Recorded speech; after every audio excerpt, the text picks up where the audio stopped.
నమస్తే welcome to next Zee news ఈనాటి వార్తా విశేషాలు. పారిశ్రామికవేత్తలు ఉపాధి సంపద సృష్టిస్తున్నారని సీఎం చంద్రబాబు తెలియజేశారు. శ్రీ సిటీలోని బిజినెస్ సెంటర్లో పలు కంపెనీల సీఈఓలతో నిర్వహించిన సమావేశంలో ఆయన మాట్లాడారు. పరిశ్రమల ద్వారా ప్రభుత్వానికి ఆదాయం సమకూరుతుందని, ఈ సంపద సంక్షేమానికి దోహదం చేస్తుందని చెప్పారు. 1991లో దేశంలో ఆర్థిక సంస్కరణలు మొదలయ్యాయి. పెట్టుబడులు రాబట్టేందుకు పలు దేశాల్లో పర్యటిస్తున్నారు. భారత్ను ఐటీ ప్రపంచ పటంలో నిలుపుతుందని ఆనాడు చెప్పాను. గతంలో పీపీపీ విధానంలో హైటెక్ సిటీ చేపట్టాను. ప్రపంచంలో ఏ దేశానికి వెళ్లినా భారతీయులు కనిపిస్తారు. ప్రపంచంలో ప్రతి నలుగురు ఐటీ నిపుణుల్లో ఒక భారతీయుడు ఉంటారు. ఇందులోని ప్రతి నలుగురిలో ఒక ఏపీ వ్యక్తి ఉంటారని అన్నారు. అదేవిధంగా శ్రీ సిటీలో 8,000 ఎకరాల్లో పారిశ్రామిక జోన్లు ఏర్పాట్లయ్యాయి. సెజ్, డొమెస్టిక్ జోన్, ప్రీటెడ్ జోన్లు వచ్చాయి. 220 కంపెనీల ఏర్పాటుకి ఇక్కడ అవకాశం ఉంది. ఒకే చోట 30 కంపెనీల ప్రతినిధులతో భేటీ అయ్యాం. ఆటోమేటిక్, ఎలక్ట్రానిక్స్, ఎఫ్ఎంసీజీ పరిశ్రమలు వచ్చాయి. ఫుడ్ ప్రాసెసింగ్ పరిశ్రమలు ఇక్కడ ఏర్పాటయ్యాయి. $4.5 బిలియన్ పెట్టుబడులు, $4 బిలియన్ ఎగుమతులు సాధించడం చాలా గొప్ప విషయమని చంద్రబాబు తెలిపారు.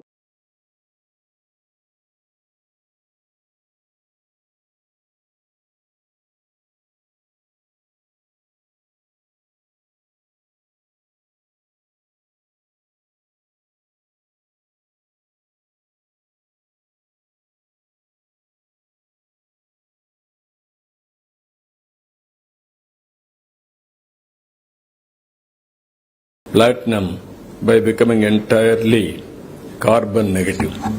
I told him just now while coming, whenever I come here, whenever I go anywhere, I am always evaluating critically. I asked him first question, what is the rainwater you are harnessing in this area? He told me around 60%.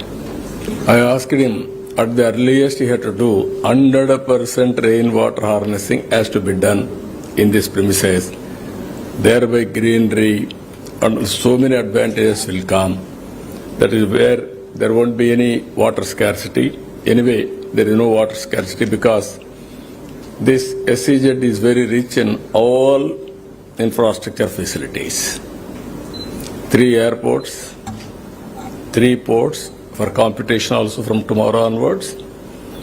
Very good national highway connecting Tirupati, Chennai, Nellore, and also we are going to connect internal roads, and also 3 airports, Chennai, even Tirupati, one more airport in Nellore. All 3 airports are going to come. So these are all best infrastructure we are going to provide here. Here I am very happy the way they are working. Most livable industrial zone I want to make it. Not only I asked him what is the temperature. By coming here, temperature should be less compared to outside. People should love to come here. That is how everybody will think industrial zone, industrial area will be very hot. Here 50% countries refrigeration or air conditioning you are providing here. Then why can't you make Sri City itself naturally cooling? It is possible. Then it will be a reflection for your cooling the country. Just now I told all of you are here. I am giving you a good challenge. You are asking me cost effective logistics.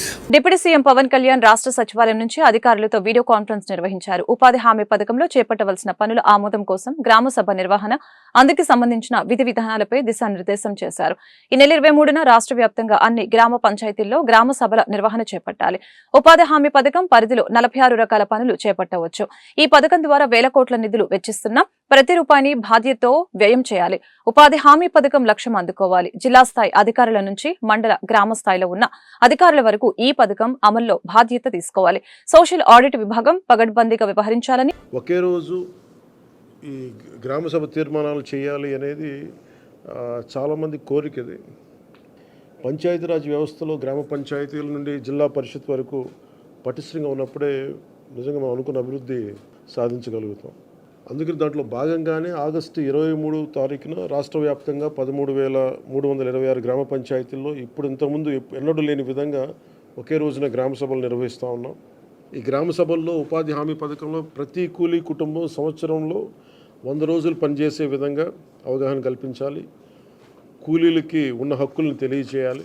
రైతులకు ఉపాధి హామీ పథకాన్ని సద్వినియోగం చేసుకోవడానికి సంబంధించిన పనుల వివరాలను గ్రామ సభల్లో ప్రతి ఒక్కరికి అర్థమయ్యే విధంగా తెలియజేయాలి. ఇకపైన ఉపాధి హామీ పథకాన్ని సమర్థవంతంగా అమలు చేయడానికి మనందరం కలిసి పనిచేద్దాం. పథకం అమలులో మన రాష్ట్రాన్ని దేశంలోనే మళ్ళా మొదటి స్థానంలో ఉంచడానికి కృషి చేయాలని కోరుకుంటా ఉన్నాను.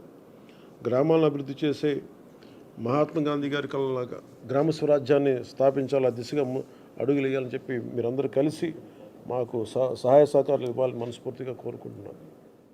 అనకాపల్లిలో దారుణం చోటు చేసుకుంది. ఈ మేరకు కలుషిత ఆహారం తిని అస్వస్థతకు గురైన విద్యార్థుల్లో 4 మృతి చెందారు. 2 రోజుల క్రితం అనకాపల్లి జిల్లా కోటవరట్ల మండలం కైలాస పట్టణంలోని అనాథాశ్రమంలో సమోసా తిని 27 మంది విద్యార్థులు అస్వస్థతకు గురయ్యారు. వీరిలో సోమవారం 4 మృతి చెందారు. మృతి చెందిన విద్యార్థుల్ని జాషువా, భవానీ, శ్రద్ధ, నిత్యగా గుర్తించారు. మిగతా 23 మందికి నర్సీపట్నం, అనకాపల్లి ఆసుపత్రిలో చికిత్స అందిస్తున్నారు. నర్సీపట్నం ఏరియా ఆసుపత్రిలో 7, అనకాపల్లి ఏరియా ఆసుపత్రిలో 17 మంది విద్యార్థులకి చికిత్స అందిస్తున్నారు. ఘటనపై డీఈఓ అప్పారావు విచారణ చేపట్టారు. అంతర్జాతీయ ఫోటోగ్రఫీ దినోత్సవాన్ని సందర్భంగా ఏపీ సీఎం చంద్రబాబు ఫోటోగ్రాఫర్లకి శుభాకాంక్షలు తెలిపారు. ఉండవల్లిలోని తన నివాసంలో వివిధ పత్రికల్లో పనిచేసిన ఫోటో జర్నలిస్టులు ముఖ్యమంత్రిని కలిశారు. ఈ సందర్భంగా సీఎం వారిని ఆప్యాయంగా పలకరించారు. వారి చేతిలో కెమెరాను తీసుకుని చంద్రబాబు స్వయంగా ఫోటోలు క్లిక్ మనిపించారు. మీడియాలో ఫోటోగ్రఫీ విభాగంలో విధులు చాలా కష్టతరమని వ్యాఖ్యానించిన ముఖ్యమంత్రి ఈ రంగంలో ప్రతిభ చూపుతున్న వారిని అభినందించారు. నాణ్యమైన సేవలతో ఫోటోగ్రఫీ రంగం బాగుండాలని ఆకాంక్షించారు. కార్యక్రమంలో తెలుగు, ఇంగ్లీష్ పత్రికల్లో పనిచేసిన సీనియర్ ఫోటో జర్నలిస్టులు పాల్గొన్నారు. పోలవరంలో లాభాలు సంపాదించాలని మాత్రమే చంద్రబాబు ఆలోచిస్తున్నారని, దానివల్లనే రాష్ట్ర ప్రజలు తీవ్రంగా నష్టపోయారని మాజీ మంత్రి వేణుగోపాలకృష్ణ అన్నారు.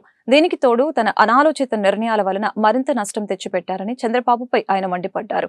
రాజమండ్రి ప్రెస్ క్లబ్ లో వేణుగోపాలకృష్ణ సోమవారం మీడియాతో మాట్లాడారు. ప్రభుత్వాలు జాగ్రత్తగా పనిచేయాలి, కానీ కూటమి ప్రభుత్వం ప్రజల దృష్టిని మరల్చడానికి తనకున్న మీడియా బలాన్ని ఉపయోగిస్తోంది. దీనివలన ఇబ్బంది పడేది ప్రజలే. 2014లో రాష్ట్రం కోల్పోయిన ఆదాయం పోలవరం పూర్తయితే వస్తుందని ఆశించాం, కానీ అలా జరగలేదు. బీజేపీ, కాంగ్రెస్లు రాష్ట్రాన్ని విడతీశాయి. ఆ సమయంలో 10 ఏళ్లు ప్రత్యేక హోదా ఇస్తామని ప్రకటించారు. టీడీపీకి సహాయంగా ఉన్న జనసేన కూడా కేంద్రంలో భాగస్వాములుగా ఉన్నారు. పోలవరాన్ని కేంద్ర ప్రభుత్వమే పూర్తి నిధులిచ్చి పూర్తి చేయాలని డిమాండ్ చేశారు. ఇవాళ చంద్రబాబు నాయుడు గారు అంటారు డయాఫ్రామ్ వాల్ కొట్టుకుపోయింది, దానికి కారకుడు జగన్మోహన్ రెడ్డి గారని. సరే, ఆయన అనేసినంతరాన్ని జనాన్ని వినేసేటువంటి పరిస్థితి లేదు. ఆయనే సిడబ్ల్యూసీని అడిగారు. సిడబ్ల్యూసీ మా వల్ల కాదని చెప్పిందని ఆయనే చెప్పారు. అంతర్జాతీయ నిపుణుల్ని కెనడా నుంచి, యుఎస్ నుంచి తీసుకొచ్చారు. ఆ నిపుణుల కమిటీ, వాళ్ళకి మన రాష్ట్రంతో ఇది లేదు కదా, ఆ నిపుణుల కమిటీ ఇచ్చినటువంటి ఒక నివేదిక ఏదైతే ఉందో, ఆ రోజు డిసెంబర్ 16 నుండి ప్రాజెక్టును పట్టించుకోలేదని, వరద మళ్లింపు కోసం స్పిల్వే పనులు చేయకుండా ఏకకాలంలో కాపర్ డ్యామ్, ఈసీఎఫ్ఆర్ డ్యామ్ పనులు చేపట్టారని స్పష్టం చేసింది అంతర్జాతీయ కమిటీ. పోలవరం ఎగువ కాపర్ డ్యామ్ పునాది జెట్ క్రౌటెడ్ అంటే వాళ్ళు 2018 వరదలకే దెబ్బతింది. 2018కే ఆ రోజుకి ఏ ప్రభుత్వం ఉంది? తెలుగుదేశం ప్రభుత్వం ఉంది. ఆనాటికే 2018 నాటి వరదలకే ఇవాళ ఏదైతే కాపర్ డ్యామ్ ఉందో అది దెబ్బతింది అనేటువంటి విషయాన్ని కూడా శుచి, శుభ్రత, రుచి విషయంలో ప్రైవేటు క్యాంటీన్ కి ధీటుగా అన్నా క్యాంటీన్ ఉందని కేంద్ర గ్రామీణ అభివృద్ధి, కమ్యూనికేషన్ శాఖల సహాయ మంత్రి డాక్టర్ పెమ్మసాని చంద్రశేఖర్ స్పష్టం చేశారు. సగటు పేదవాడి ఆదాయం అంతంత మాత్రంగానే ఉన్న నేపథ్యంలో రాష్ట్ర ముఖ్యమంత్రి నారా చంద్రబాబు నాయుడు ముందు చూపుతో 5 రూపాయలకే ఉదయం టిఫిన్, మధ్యాహ్నం లంచ్, రాత్రికి డిన్నర్ అందిస్తున్నారని పేర్కొన్నారు.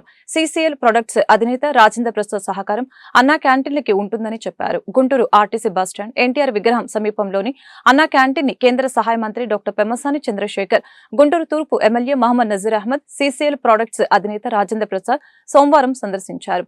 ఈ సందర్భంగా పేదలకి వారు భోజనం వడ్డించారు. అనంతరం అన్నా క్యాంటీన్లోని భోజనాన్ని వారు రుచి చూసి సంతృప్తి వ్యక్తం చేశారు. ఈ మేరకు వారు మీడియాతో మాట్లాడారు. గత వైసీపీ ప్రభుత్వం అన్నా క్యాంటీన్లని తొలగించి పేదల పొట్ట కొట్టిందని ఆరోపించారు.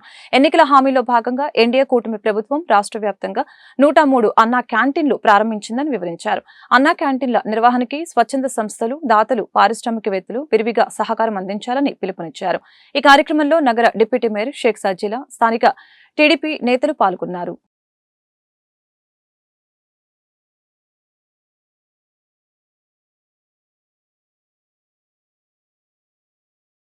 మొట్టమొదటిగా నేను సిసిఎల్ ప్రోడక్ట్స్ రామచంద్రరావు గారిని మీకు పరిచయం చేయాలి. రాజేంద్ర ప్రసాద్ గారిని పరిచయం చేయాలి. ఈ ప్రాంతంలో ఇండస్ట్రీ లేనప్పుడు అతి చిన్న ప్లేస్లో చిన్న కాఫీ సంస్థగా స్థాపించి ఈరోజు భారతదేశానికి వేల కోట్ల రూపాయల ఇంటర్నేషనల్ రెవెన్యూ తీసుకొస్తూ సమాజ సేవ చేస్తూ స్ఫూర్తిదాయకంగా ఉన్నటువంటి మన గడ్డ బిడ్డ రాజేంద్ర ప్రసాద్ గారు. సో వారు ఈరోజు వచ్చారు. ఎందుకు వచ్చారు అంటే అది తర్వాత చెప్తాం అనుకున్నాను. వారిని గుంటూరు పార్లమెంట్లో మన సిఎస్ఆర్ ఫండ్స్ కింద ఒక లార్జ్ ప్రాజెక్ట్ వాళ్ళు టేకప్ చేస్తారు. దాని గురించి మాట్లాడడానికి వచ్చాం. వచ్చినప్పుడు ఈరోజు అన్నా క్యాంటీన్కి వెళ్తున్నాం, మీరు కూడా రండి, అన్నా క్యాంటీన్లో ఎలా ఉంటుందో చూపిద్దామని తీసుకొచ్చాం. ఇక్కడికి వచ్చి చూస్తే మరి మంచి ప్రైవేటు క్యాంటీన్స్ ఎలా ఉన్నాయో అంత నీట్గా ఉంది. ఫుడ్ కూడా చాలా చక్కగా ఉంది. తినేవాళ్ళు మాత్రం అట్టడుగున ఉన్నటువంటి వ్యక్తులు, పేదవారు. వాళ్ళకి 5 రూపాయలు అంటే ఈరోజు 20 రూపాయలకి కాఫీ, టీ కూడా ఈరోజు 20 రూపాయలు అయ్యేటువంటి పరిస్థితుల్లో 5 రూపాయలకి భోజనం ఇలాంటి పెద్దవాళ్ళ వల్ల, అన్నదాతల వల్ల ఇది జరుగుతూ ఉంది.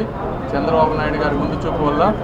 కాబట్టి ఈరోజు ఇక్కడ భోజనం చేయబోతున్నాం. మేము చాలా ఆనందంగా ఉంది. మీరు మా ప్రాంతానికి వచ్చినందుకు చాలా ఆనందంగా ఉంది సార్. ముందు మంచి కార్యక్రమాల్లో రాజేంద్ర ప్రసాద్ గారు మనకి తోడ్పడతారు. క్యాంటీన్ అనేది అందరికీ, ప్రజలకి సౌకర్యము ఇంత మంచిగా ఇస్కాన్ వాళ్ళు బ్రహ్మాండంగా చేస్తున్నారు. ఇది ఎప్పటి నుంచో మేము చాలా సపోర్ట్ చేసాము. I'm sure everybody will benefit.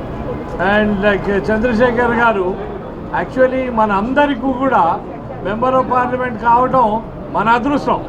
So ఆయన ఎలా చిన్నప్పటి నుంచి కష్టపడి పైకి వచ్చి అండ్ ఆల్సో సేవ అనేది ఎవరిని ఏం ఎక్స్పెక్టేషన్ చేయకోకుండా సేవ చేయడం అనేది గ్రేట్ సేవ్ అండి.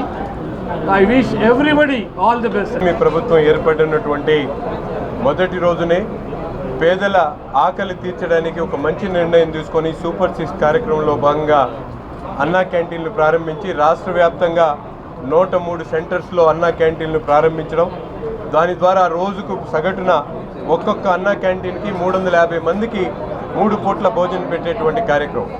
రియల్గా చెప్పాలంటే ఈరోజు గత ప్రభుత్వంలో అందరం కూడా చూసాం.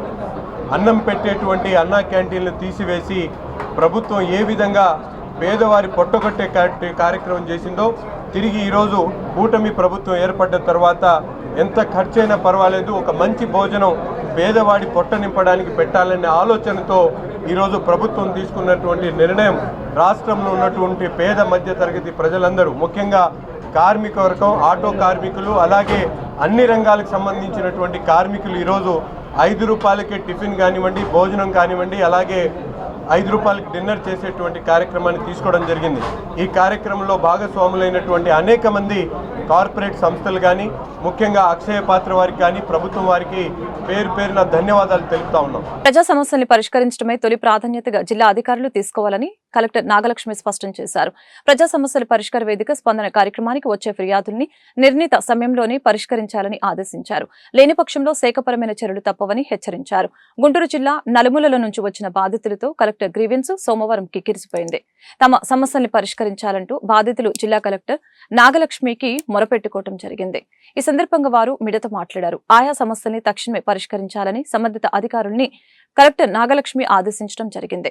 ఈ సందర్భంగా గుంటూరు రూరల్ గ్రామమైన లాలుపురం సమీపంలోని శ్రామిక నగర్లో 12 సంవత్సరాలుగా నివాసం ఉంటున్న ప్రజలకి మౌలిక వసతులతో పాటు కనీస సౌకర్యాలు కల్పించాలని సిపిఐ ఎంఎల్ డిమాండ్ చేసింది. ఈ దిశగా చర్యలు తీసుకోవాలని జిల్లా కలెక్టర్ కి విజ్ఞప్తి చేశారు. నివాసం ఉంటున్న ప్రతి ఒక్కరికి పట్టాలు, శ్రామిక నగర్లో నివాసం ఉంటున్న ప్రతి ఒక్కరికి పట్టాలు కల్పించాలి. రోడ్డు సౌకర్యం కల్పించాలి. శ్రామిక నగర్కి నీటి సౌకర్యం కల్పించాలి. శ్రామిక నగర్ డ్రైనేజ్ సౌకర్యం. అంకిరెడ్డిపాలెం సర్వే నెంబర్ 678లో 12 సంవత్సరాల పైగా దాదాపుగా 400 కుటుంబాల వాళ్ళు నివాసం ఏర్పాటు చేసుకొని నివాసం ఉంటా ఉన్నాం. కానీ ఇంతవరకు అక్కడ ఎటువంటి మౌలిక సౌకర్యాలు కల్పించలేదు. దాదాపుగా 12 సంవత్సరాల తర్వాత మొన్న ఈ మధ్యకాలంలో అక్కడ ఉన్న ఎన్నికల ముందుగా దాదాపుగా 200 మంది ఓటర్స్ ఉంటే ఓటర్స్ దగ్గరికి వచ్చి మేము అధికారంలోకి వస్తే తప్పనిసరిగా రోడ్డు సౌకర్యము, నీటి సౌకర్యము, విద్యుత్ సౌకర్యము, అదేవిధంగా స్కూల్ సౌకర్యం, ప్రతి ఒక్కటి సైడ్ కాలంలో డ్రైనేజీలు అన్ని కల్పిస్తామని హామీలు ఇవ్వడం జరిగింది. హామీలని అమలు చేయమని కోరటానికి, అదేవిధంగా స్పందన కార్యక్రమాలు కలెక్టర్ దృష్టికి తీసుకెళ్లి మేము ఈ సమస్యలతో సతమతం అవుతున్నాం. ఈ సమస్యలను తక్షణమే పరిష్కరించాలని ఆశిస్తూ ఇక్కడికి వచ్చాం. Padma Vibhushan megastar doctor Chiranjeevi blood bank స్ఫూర్తి దేశానికి ఆదర్శంగా నిలిచిందని అఖిల భారత చిరంజీవి యువత వర్కింగ్ ప్రెసిడెంట్ మేకల రవీంద్రబాబు కితాబిచ్చారు. ప్రాణాపాయ స్థితిలో అవసరమైన రక్తం అందక అసువులు బాసే అభాగ్యులు కల్లార చూసి చలించిన చిరంజీవి 30 ఏళ్ల క్రితమే హైదరాబాద్ లో బ్లడ్ బ్యాంక్ స్థాపించి యావత్ మానవ సమాజానికి దార్శనికునిగా నిలిచారని కొనియాడారు. పద్మవిభూషణ్ మెగాస్టార్ చిరంజీవి జన్మదిన వారోత్సవాలు గుంటూరు జిల్లాలో ఘనంగా కొనసాగుతూ ఉన్నాయి. ఈ వారోత్సవాలలో భాగంగా సోమవారం జెడ్పీ ప్రాంగణంలోని రెడ్ క్రాస్ సొసైటీ భవన్ లో అఖిల భారత చిరంజీవి యువత వర్కింగ్ ప్రెసిడెంట్ మేకల రవీంద్రబాబు ఆధ్వర్యంలో స్వచ్ఛంద రక్తదాన శిబిరం జరిగింది. ఈ సందర్భంగా మేకల రవీంద్రబాబు మీడియాతో మాట్లాడారు. ప్రతి సంవత్సరం మెగాస్టార్ చిరంజీవి జన్మదిన వారోత్సవాలు వైభవంగా నిర్వహించుకుంటామని పేర్కొన్నారు. ఇందులో భాగంగానే వారం రోజుల పాటు పలు సేవా కార్యక్రమాలు నిర్వహిస్తున్నామని తెలిపారు. అదేవిధంగా మంగళవారం పొన్నూరు ఆంజనేయ స్వామి దేవస్థానంలో 1,00,000 ఆకుపూజ, అదే రోజు రాత్రి గుంటూరు ప్రభుత్వ ఆసుపత్రి వద్ద 2,000 మందికి భారీ అన్నదాన కార్యక్రమం నిర్వహిస్తున్నామని వివరించారు. చిరంజీవి అభిమానులుగా ఆయన ఆశయాలను ముందుకు తీసుకువెళ్లటమే లక్ష్యంగా పనిచేస్తున్నామని తెలిపారు. ఈ కార్యక్రమంలో కాటూరి వెంకటేశ్వరరావు, గిడుతూరి సత్యం, యుగేందర్ నాయుడు, యుఎస్ నుంచి వచ్చిన కళ్యాణ చక్రవర్తి, హరిచందన తదితరులు పాల్గొన్నారు. రెడ్ క్రాస్ సొసైటీలో అఖిల భారత చిరంజీవి యువత వర్కింగ్ ప్రెసిడెంట్, అలాగే సమాజ సేవా కార్యక్రమాల స్ఫూర్తి ప్రదాత శ్రీ మేకల రవీంద్రబాబు గారి ఆధ్వర్యంలో రక్తదాన శిబిరం ఏర్పాటు చేయటమైంది. ఈ రక్తదాన శిబిరంలో అనేక మంది చిరంజీవి అభిమానులు పాల్గొని దీన్ని విజయవంతం చేశారు. అలాగే గుంటూరు జిల్లాలోని చిరంజీవి యువత ఆధ్వర్యంలో ఎన్నో సేవా కార్యక్రమాలు జరుగుతున్నాయి. గుంటూరు జిల్లాలో శ్రీ మేకల రవీంద్రబాబు గారి ఆధ్వర్యంలో గత 3 రోజుల నుంచి సేవా కార్యక్రమాలు జరుగుతున్నాయి. దీన్ని కొనసాగింపుగా రేపు పొన్నూరు ఆంజనేయ స్వామి ఆలయంలో అభిషేకం, అలాగే ఎల్లుండు పుస్తకాల పంపిణీ పేద విద్యార్థులకి, అలాగే 22వ తారీఖున గుంటూరు గవర్నమెంట్ హాస్పిటల్లో అన్నదాన కార్యక్రమాన్ని నిర్వహిస్తున్నారు. దీన్ని ఇలా ఎన్నో సేవా కార్యక్రమాలు చేస్తున్న శ్రీ మేకల రవీంద్రబాబు గారి ఆధ్వర్యంలో మేమంతా పయనిస్తూ ఆయన చేసే ప్రతి కార్యక్రమంలో మా వంతు భాగస్వామ్యంగా మేము పాల్గొంటామని చెప్పి తెలియజేస్తూ ముగిస్తున్నాను. మెగాస్టార్ డాక్టర్ చిరంజీవి గారి జన్మదిన వేడుకలు గుంటూరు జిల్లా సైతం రాష్ట్ర వ్యాప్తంగా వారోత్సవాలు నడుస్తున్నాయి. ఈరోజు 5వ రోజుగా గుంటూరు జిల్లాలోని అభిమానులు వచ్చి ఇక్కడ మెగాస్టార్ చిరంజీవి గారి ఆశయ సాధన కోసం చేస్తున్నటువంటి మహా ఉద్యమంలో భాగంగా రక్తదాన శిబిరం ఏర్పాటు చేయడం జరిగింది. మెగాస్టార్ చిరంజీవి గారు ఏ ఆశయంతో ఆదర్శంతో ఈ యొక్క ఉద్యమాన్ని ప్రారంభించారో సుమారుగా 30 ఏళ్ల క్రితం అది మహా ఉద్యమంగా తయారై అభిమానులు వేలాదిగా రక్తదానం చేయటం, చిరంజీవి గారికి ఎంతో ఉన్నత స్థితిమైనటువంటి మంచి పేరు ప్రఖ్యాతి తెచ్చారు. మెగాస్టార్ అభిమానులు సేవకులుగా మారి ఈ సందర్భంగా గుంటూరులో రెడ్ క్రాస్ సొసైటీలో ఈరోజు అనగా 19th సోమవారం రెడ్ క్రాస్లో రక్తదాన శిబిరం జరుగుతుంది. ఈ కార్యక్రమానికి కాటూరి వెంకటేశ్వర గారు ముఖ్య అతిథిగా చేశారు. అలాగే ఈ రక్తదాన శిబిరంలో అభిమానులతో పాటు చాలామంది హాజరై ఇక్కడ రక్తదాన శిబిరం కొనసాగుతుంది. ముఖ్యంగా 2 విషయాలు చెప్పాలి. మెగాస్టార్ చిరంజీవి గారు ఒక ఆదర్శనీయుడిగా చెప్తున్న సందర్భంలో అబ్దుల్ కలాం లాంటి వ్యక్తి ఆయన బ్లడ్ బ్యాంక్ వచ్చి నువ్వు చేస్తున్నటువంటి ఈ సేవ చాలా చాలా గొప్ప సేవ చేస్తున్నావు దేశానికి, రాష్ట్రానికి అని ఆయన్ని అభినందించడం జరిగింది. అలాగే ఈ దేశంలో ఉన్నటువంటి ప్రధానమంత్రులు, రాష్ట్రపతులు అందరూ కూడాను మెగాస్టార్ని ఎన్నో సందర్భాల్లో అతన్ని అభినందించడం జరిగింది. అలాగే ఇప్పుడు ఈరోజు ఈ కార్యక్రమం కేవలం ఒక ఇండియాలోనే కాదు, విదేశాల్లో కూడా రక్తదాన శిబిరం జరగడం చాలా ఆశ్చర్యపరుస్తుంది. చిరంజీవి గారి పేరు ప్రఖ్యాతులు దశ దిశగా కన్నాంతరాల్లో వ్యాపించి ఉంది. కాబట్టి అందరూ కూడా రక్తదానం చేయడానికి సిద్ధంగా ఉండి నేను సైతం ఉంటూ పాల్గొనే సందర్భంలో గుంటూరు నగరవాసులకి మెరుగైన మౌలిక వసతులతో పాటు కనీస సౌకర్యాలు కల్పిస్తామని నగర కమిషనర్ పోలీస్ శ్రీనివాసులు తెలిపారు. అదేవిధంగా పౌర సేవలు పారదర్శకంగా అందిస్తామని పేర్కొన్నారు.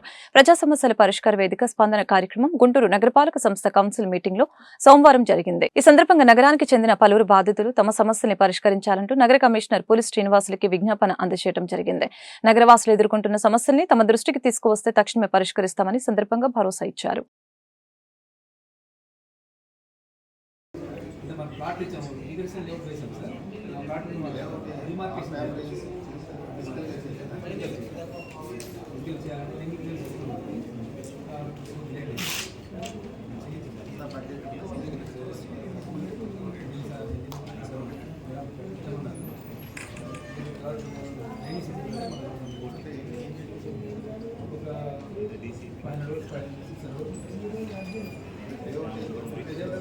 గుంటూరు ఏటాగ్రహారం మెయిన్ రోడ్డు విస్తరణ పనులు లోపాభూయిష్టంగా జరుగుతున్నాయని స్థానికుడు సింగ్ నరసింహారావు ఆరోపించారు. గుంటూరు నగరపాలక సంస్థ టౌన్ ప్లానింగ్ ఇంజనీరింగ్ అధికారుల నిర్లక్ష్యం కారణంగానే ప్రధాన రహదారి అష్టవంకలు తిరిగిందని ఆక్షేపించారు. పాము మెలికల్ల తిరిగిన ఈ రోడ్డు ఆధునీకరణ పనులు వెనక భారీగానే అవినీతి జరిగిందని అనుమానం వ్యక్తం చేశారు. ప్రజా సమస్యల పరిష్కార వేదిక స్పందన కార్యక్రమం జిల్లా కలెక్టర్ ప్రాంగణంలోని ఎస్ఆర్ శంకరన్ కాన్ఫరెన్స్ హాల్లో సోమవారం జరిగింది. సందర్భంగా పలువురు బాధితులు తమ సమస్యల్ని పరిష్కరించాలంటూ జిల్లా కలెక్టర్ నాగలక్ష్మికి ఫిర్యాదు చేశారు. గుంటూరు ఏటి అగ్రహారానికి చెందిన సింగ్ నరసింహారావు ఏటి అగ్రహారం మెయిన్ రోడ్డు ఆధునీకరణ పనులు డొల్లతనంపై కలెక్టర్ కి ఫిర్యాదు చేశారు. ఈ అభివృద్ధి పనులపై సమగ్ర విచారణ జరిపించాలని డిమాండ్ చేశారు. ఇదే విషయాన్ని ఆయన మీడియాకు వివరించారు. ఏటి అగ్రహారం 80 అడుగుల రోడ్డు చేశారు, మెయిన్ రోడ్డుని. అది పాము కూడా అన్ని మెలుకలు ఉండదు. రోడ్డు అంటే స్ట్రైట్గా ఉంటుంది. అష్టవంకర్లకే అష్టవంకర్లు ఉన్నాయి. మున్సిపల్ ప్లానింగ్ కమిటీ వారు అన్ని వంకర్లు ఎందుకు తిప్పారో ఎవరికి ఇది అర్థం కావట్లేదు. నేను గత 2 సంవత్సరాల నుంచి కలెక్టర్ గారికి, మన మున్సిపల్ కమిషనర్ గారికి 2 సంవత్సరాల నుంచి గ్రీవెన్స్ లెటర్లు ఇస్తూనే ఉన్నాను. మా సమస్య ఇప్పుడు తీయలేదు. ట్రాఫిక్ రూల్స్ అసలు పాటించలేదు. ఫ్రీ లెఫ్ట్, ఫ్రీ రైట్, చుట్టుకుంట దగ్గర ఫ్రీ లెఫ్ట్ లేదు, ఫ్రీ రైట్ లేదు. మన ఏటగారం 0 లైన్ దగ్గర ఫ్రీ లెఫ్ట్ లేదు, ఫ్రీ రైట్ లేదు. 80 అడుగుల రోడ్డుని తీసుకొచ్చేసి ఏటగారం 0 లైన్లో 30 అడుగుల రోడ్డు ఉంది. 80 అడుగుల రోడ్డుని కలుపుతున్నారు. దానివల్ల అందరికీ ప్రమాదంగా జరుగుతుంది. పిల్లలు ఇప్పుడు లేటెస్ట్ మన పిల్లలు అయితే చాలా కుర్రోళ్ళు అంతా బైకుల మీద పోతున్నారు. ఇన్ని వంకర టింకలు ఉంటే ప్రమాదకారాలు జరుగుతాయి, భయంకరమైన ప్రమాదాలు జరుగుతాయి. ఏం కావాలి మాకు ఈ మెలికలు ఈ సర్కారు వారి డొంక ఒకటి ఉంది. ఆ డొంక తీయకుండా ప్రైవేట్ ల్యాండ్లు తీశారు. ప్రైవేట్ ల్యాండ్లో చుట్టుకుంట కాడి నుంచి ఒక పక్కే ప్రైవేట్ ల్యాండ్ తీశారు. అక్కడి నుంచి ఈ పక్క వచ్చేళ్ళకేనేమో గవర్నమెంట్ ల్యాండ్ ఉంది. అది డొంక ఉంది.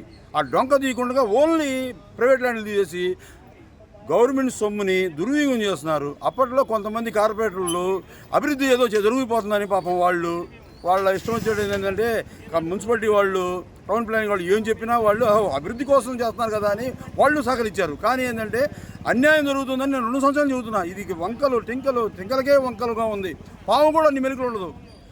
ఏది 1 కిలోమీటర్ దానికి ఇన్ని మెలికల. ఏం కావాలి చెప్పు. ఈ ప్రమాదాలు జరగకుండా రీసర్వే కావాలి. అక్కడ డొంక ఉంది, సర్కారు వారి డొంక ఉంది. ఆ డొంక తీసి ప్రభుత్వ ధనాన్ని దుర్వినియోగం చేయకుండా ఉండాలి. కలెక్టర్ గారిని కలుస్తున్నాను. నేను ఏమన్నారు? కలెక్టర్ గారిని కలిస్తే కలెక్టర్ గారు పరిష్కరిస్తాము అని చెప్పారు. దయచేసి రీసర్వే చేసి ప్రమాదాలు నివారించండి. ఈ వంకల టింకల్ని స్ట్రైట్గా రోడ్డుని పెట్టి, అది కాక పీకల వాగమేని కూడా అవుతుంది. మన వాళ్ళు టౌన్ ప్లానింగ్ వాళ్ళు మరి చదువుకున్నారో అర్థం కావట్లేదు, చదువుకోలేదు తెలియదు కానయ్యా. ఇన్ని వంకల టింకలు తీసింది మన గుంటూరు మున్సిపాలిటీకే చెందుతుంది. కానీ వీళ్ళకి సన్మానం చేయాలి. ఈ ఏటేగారం రోడ్డుని మాత్రం ఈ ఏటేగారం రోడ్డుని చేసిన టౌన్ ప్లాన్ ఆఫీసర్లు ఎవరైనా సరే వాళ్ళకి ఇన్ని మలుపులు తిప్పినందుకు వాళ్ళకి సన్మానం చేయాల్సిందే. ఇంత దారుణమైన మెలికలు ప్రపంచంలో ఎక్కడా ఉండవు నాకు తెలిసితే. మన భారతదేశం కాదు, ప్రపంచంలోనే ఉండవు.